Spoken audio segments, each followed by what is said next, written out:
আসসালামু আলাইকুম। আজকের বিষয় হলো কিয়ামতের নির্দিষ্ট সময় গোপন রাখার রহস্য।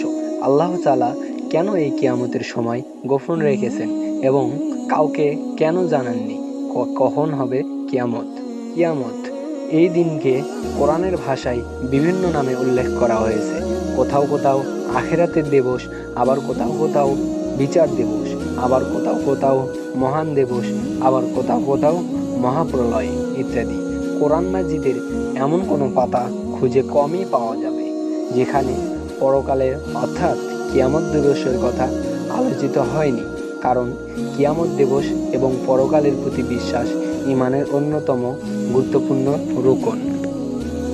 এখন মূল কথা হলো, আল্লাহ তাআলা কিয়ামতের নির্দিষ্ট সময় কেন গোপন রাখলেন? আল্লাহ তাআলা কিয়ামতের সঠিক সময় কাউকে অবগত করেননি কেন? উদ্দেশ্য হলো এই, মানুষ যাতে সব সময় সতর্ক থাকে, পরকালের জন্যে পূর্ণ প্রস্তুতি গ্রহণ করে এবং সদা সর্বদা সৎ কাজে লিপ্ত থাকে। জনৈক ব্যক্তি নবী করিম সাল্লাল্লাহু আলাইহি সাল্লামকে জিজ্ঞেস করল, কিয়ামত কখন হবে? উত্তরে তিনি বললেন, কিয়ামতের জন্যে কি প্রস্তুত করেছ?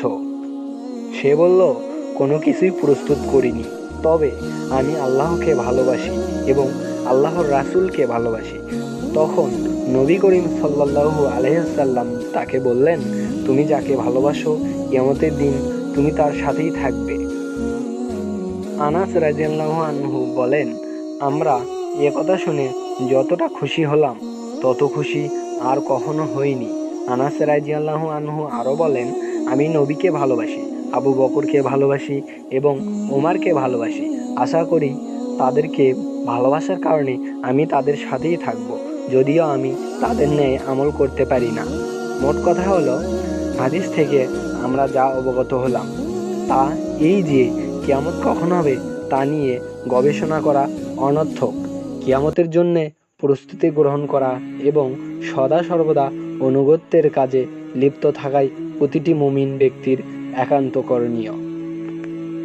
এ থেকে আমরা এই বুঝতে পারি যে কিয়ামতের সময় গোপন রাখার রহস্য হলো যাতে করে মানুষরা সদা সর্বদা সৎ কাজে লিপ্ত থাকে এবং পরকালের জন্য সতর্ক থাকে এবং পূর্ণ প্রস্তুতি গ্রহণ করতে পারে।